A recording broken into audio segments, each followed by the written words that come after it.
Good morning class. How are you students? Hope you all are fine and safe at your places. Students, today we are going to do the chapter 4, that is sorting materials into groups. Okay, but before starting the next topic, we are going to recapitulate the things. Beta, in the previous video we have done objects around us and properties of materials. What do you mean by object around us?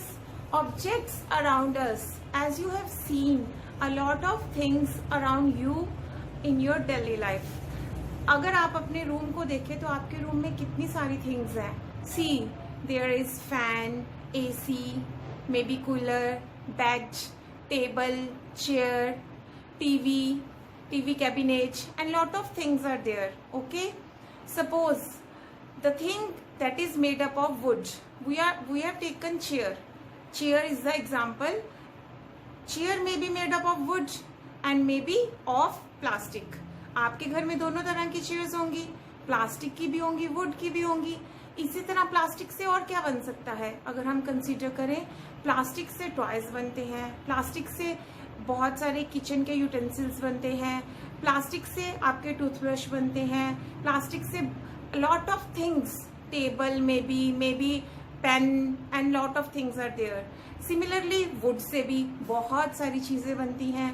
तो हम इन सब चीजों को categorise कर सकते हैं. जैसे कि हम एक लिस्ट बना सकते हैं.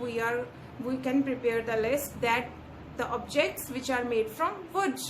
Okay, and in the second way आप क्या कर सकते हैं? आप लिख सकते हैं कि चेयर किस किस मटेरियल से बन सकती है. What are the types of material from which chair can be made. Okay, the types of material हमारे क्या हो जाएंगे? वुड है, प्लास्टिक है, मेटल है. ठीक है, इस तरह से बहुत सारे मटेरियल से हम क्या बना सकते हैं? चेयर बना सकते हैं, टेबल बना सकते हैं, बेंच बना सकते हैं. तो बहुत सारी चीजें हैं जो कि हम कहेंगे डिफरेंट काइंड्स ऑफ मटेरियल से बनती हैं. Okay, we can make the table like this. So इस तरह से हम डिफरेंट ऑब्जेक्ट्स के लिए डिफरेंट मटेरियल्स की हम अलग अलग तरीके से ग्रुपिंग कर सकते हैं. कि हम कहेंगे कि ये ऑब्जेक्ट इतनी चीजों से बनता है, या एक चीज से बहुत सारी, हम क्या एक मटेरियल से बहुत सारी चीजें बना सकते हैं. Things we can make. Okay students, तो this is called sorting. And on the basis of shape also. जैसे अगर हम शेप की बात करें तो किसी की शेप रेक्टेंगल है, किसी की स्क्वायर है, किसी चीज की सर्कल है, तो हम उस बेसिस पे भी ग्रुपिंग कर सकते हैं ना. तो हम डिफरेंट टाइप्स ऑफ ग्रुपिंग कर सकते हैं ऑब्जेक्ट्स की. और ये हम क्यों करते हैं? ताकि हमें आसानी हो जाए, so that it is easy to हम अगर ग्रुपिंग करते हैं तो हमें किसी भी चीज को पहचानने में, उसको मतलब ग्रुप करने से हमें उसकी प्रॉपर्टीज का पता चल जाता है कि सभी की प्रॉपर्टीज एक जैसी होंगी. ठीक है ना. तो हम उसको क्या कर सकते हैं? हम उसकी प्रॉपर्टीज को जान सकते हैं अगर हम उसको ग्रुप करते हैं पर्टिकुलरली. जैसे कि वी हैव मेटल्स. हमारे पास मेटल्स हैं, मैंने आपको वीडियो में भी दिखाया था. तो मेटल्स की क्या प्रॉपर्टीज रहती हैं? Metals are basically hard, they are lustrous, they are malleable, they are ductile. तो हम बात करें, अगर आप देखें, जैसे मैम ने आपको लास्ट वीडियो में भी बताया था कि गोल्ड है हमारे पास, आयरन है, सिल्वर है, एल्यूमिनियम है, कॉपर है, lot of metals are there. अगर हम इन सबको देखें तो इन सबकी प्रॉपर्टीज बिल्कुल सेम है. दे ऑल आर लस्ट्रस, इनकी शाइन होती है. दे ऑल आर हार्ड, सभी हार्ड होते हैं. They all are malleable. What do you mean by malleable? Ma'am ने आपको बताया था ना, malleable means the metals can be converted into or beaten into thin sheets.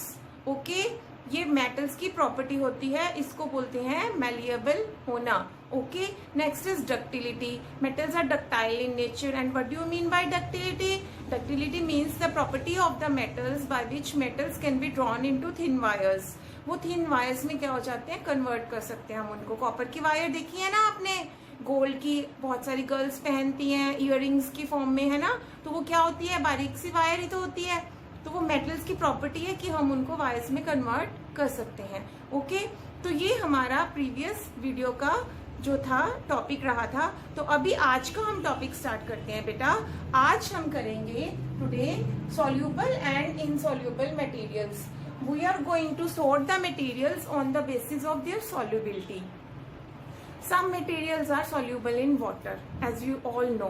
Okay, those materials are known as soluble materials, and some materials are insoluble in water. They do not dissolve in water. They are called insoluble materials.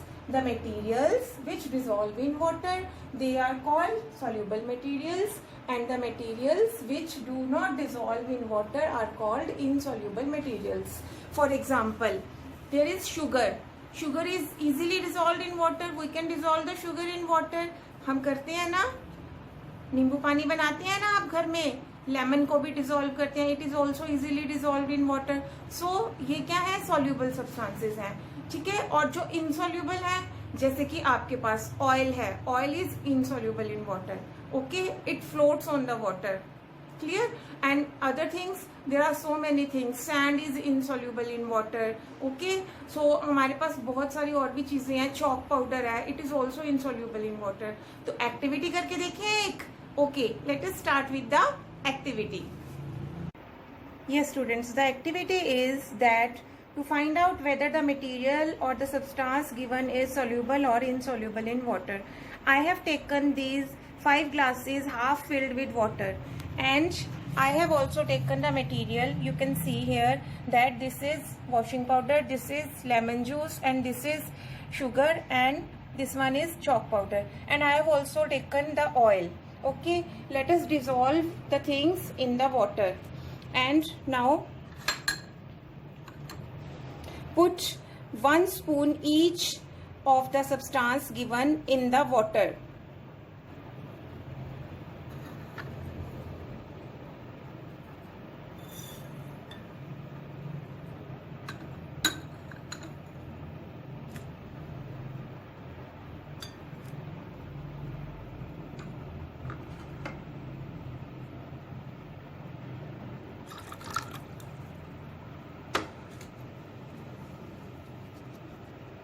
Now I have added all the things, solid substances and lemon juice in the glasses.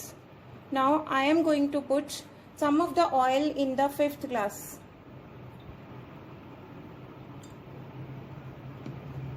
Now dissolve all the things. Try to mix the things.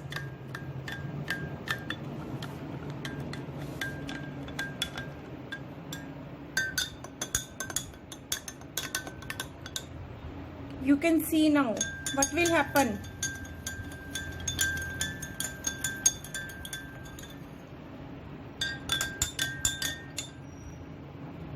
Yes, you can see students what will happen. The washing soda, lemon juice, sugar, they will dissolve in water. After some time they will dissolve in water. Wait for 1 or 2 minutes and shake it. Yes, after 2 minutes what will happen, you can see very clearly that the chalk powder does not dissolve in water. ये dissolve नहीं हुआ है. Okay, this is washing powder. It is dissolved in water. This is sugar solution. It is also dissolved in water. This is our lemon juice. It is also dissolved in water. And this is oil. इसके अंदर हमने क्या डाला था, oil. You can see here बेटा क्या हो गया है. देखो ऑयल की एक सेपरेट लेयर फॉर्म हो गई है. देखो दिख रही है आपको. It is not dissolve in water. Oil क्या है, वो वाटर में डिजोल्व नहीं होता. यस स्टूडेंट्स, आपने अब क्या देखा, आपने इस एक्टिविटी में देखा कि कुछ सब्सटेंसेस तो क्या है, वाटर में सॉल्यूबल है, तो हम उनको क्या कहेंगे, they are known as soluble materials. And some are not soluble in, they do not dissolve in water, so they are known as insoluble materials. Okay, तो हमने इनकी 2 कैटेगरीज बनाई.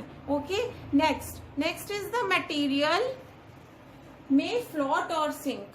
हम ग्रुपिंग ऐसे भी कर सकते हैं कि सम मटेरियल्स में फ्लोट और सम में सिंक। यू कैन सी हमारे पास बहुत सारे ऑब्जेक्ट्स हैं, तो मैम आपको एक्टिविटी करके दिखाते हैं कि कौन से मटेरियल्स फ्लोट करते हैं and which one will sink. Simply मैं आपको उससे पहले बता दूं बेटा, जो the materials which are lighter in weight, okay, वो क्या करेंगे, they will float on water, and materials which are heavier, okay, they will sink. Okay, let us start with the activity. I have taken this glass of water. Okay, I have this iron object. ये क्या है, iron की की।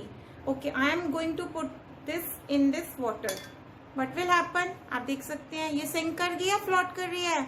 Yes, ये sink कर गई है। Okay, next is this is plastic material. Okay, I am going to put it this. What will happen? You can see what will happen.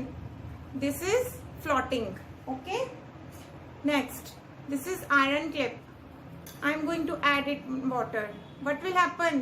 ये भी क्या कर गई है, ये भी सिंक कर गई है। This is pencil, जिसको आप यूज करते हैं।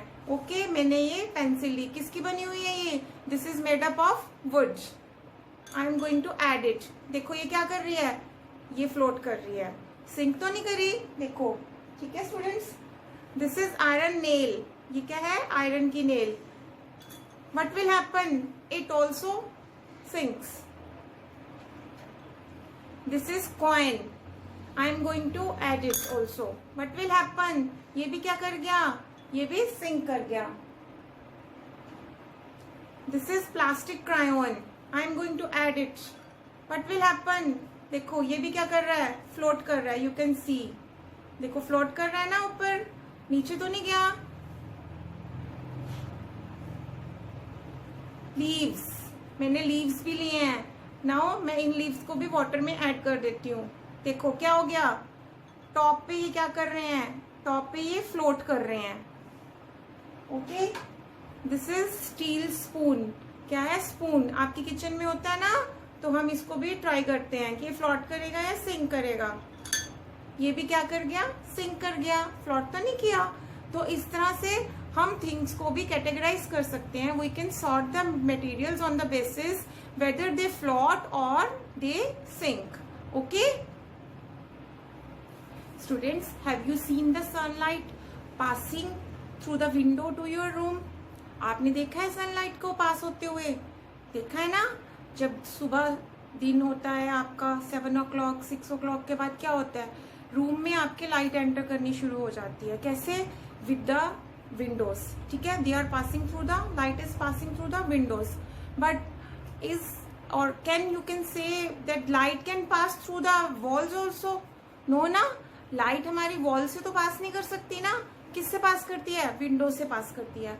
तो ऐसे सब्सटेंसेस बच्चे, from which the substances what happens, the light can pass easily, they are known as, क्या कहेंगे उनको, transparent materials. The substances, the materials which allow the light to pass through them are called transparent materials. Okay, transparent materials कैसे होते हैं, दिखाएं ma'am आपको। See students, ये एक मैम ने ग्लास लिया है, देखो आपको इसमें से बोर्ड नजर आ रहा है ना इजीली, और मैम भी आ रहे हैं ना। तो ये क्या है, दिस इज ट्रांसपेरेंट मटेरियल। तो ये मटेरियल क्या है, transparent material. Okay, next is opaque. The materials which do not allow the light to pass through them are called opaque materials. जो मटेरियल्स लाइट पास नहीं करते उनको बोलते हैं ओपेक मटेरियल्स। जैसे कि आई हैव बुक, देखो इस बुक में से आपको मैन या बोर्ड कुछ भी नजर आ रहा है, नहीं ना, तो ये क्या है, दिस इज ओपेक। क्या कहेंगे इसको हम, ओपेक। ऐसे ही आप कोई भी चीज ले सकते हैं, वुड की, प्लास्टिक की, उसमें से आपको नजर नहीं आएगा, मतलब उसमें से लाइट पास नहीं होगी। Those things which do not allow the light to pass through them, ठीक है, उनको क्या बोलते हैं, opaque materials. Okay, there is third category also, translucent materials. What are translucent materials? Certain materials only allow just only a certain part of light. बिल्कुल हमें थोड़ी सी light pass होती नजर आती है, जैसे कि आपको उनमें से क्या दिखाई देगा कि उस मटेरियल में से आपको सिर्फ एक परछाई जैसे जाती हुई दिखाई देगी. ठीक है, क्लियरली नहीं नजर आएगा, बट आपको ये आइडिया होगा कि मतलब उस मटेरियल के दूसरी साइड कोई है, लाइक दैट. ओके, तो उसको हम बोलते हैं ट्रांसल्यूसेंट मटेरियल. क्या बोलते हैं? Translucent material which allow only a part of light to pass through them. They are called translucent material. Yes, students, you can see this is the translucent object. From this glass only a part of light passes and you cannot see properly as that of the transparent glass. Why there is the need of grouping? So let us study the advantages of grouping. Grouping के हमें क्या क्या benefits होते हैं? Yes, students, if you are going to a grocery shop to buy any of the material, suppose you are going to buy any pulse, okay, pulses आपको bye करनी है, तो आप वहां पे ग्रोसरी शॉप पे जाएंगे, तो क्या देखेंगे? वहां पे शॉपकीपर ने सभी पल्सेस को एक लेन में लगा रखा होगा, एक साइड पे ग्रुपिंग कर रखी होगी, और सभी जो भी हमारे मसाले होते हैं उनको एक साइड में रख रखा होगा. जो भी और हमारा वॉशिंग का मटेरियल है, सोप्स है, डिटर्जेंट्स हैं, उनको एक जगह ग्रुप कर रखा होगा. तो इसीलिए उसको इजी होता है उसको मटेरियल को फाइंड आउट करना. अगर वो ऐसे ही इधर उधर कहीं कुछ रख देगा, तो वो जैसे ही somebody ask for the sugar, somebody ask for the maybe any soap, any detergent, तो वो क्या करेगा? वो सब चीजों में से ढूंढेगा कि कहाँ क्या रखा हुआ है. सो इसलिए हमें ग्रुपिंग की जरूरत पड़ती है. जैसे कि chemist shop, in a chemist shop what will happen? Chemist has put all the medicines alphabetically. If he has placed it randomly, then what will happen? आप जाके पूछेंगे कि ये मेडिसिन चाहिए हमें, suppose you are asking for paracetamol, then what will happen? वो पहले सारी मेडिसिन को एक एक करके सर्च करेगा. It will take a lot of time, maybe 1 hour 2 hour. अगर उसने अल्फाबेटिकली प्लेस कर रखी होंगी तो डायरेक्टली ही goes to the letter P. P से पैरासिटामोल होता है तो वो पी पे जाएगा एंड इजीली पैरासिटामोल आपको दे देगा लाके. ठीक है ना? आप घर पे भी ग्रुपिंग करते हैं ना. आप अपने इनर वियर्स को सेपरेटली अलमीरा में प्लेस करते हैं, अलग ड्रॉर में. अपने जो आपके आउटर्स हैं उनको अलग प्लेस करते हैं, स्लीपर्स को अलग प्लेस करते हैं. तो हम डेली लाइफ में भी अगर हम देखें, हम घर में भी हर चीज की ग्रुपिंग करके रखते हैं.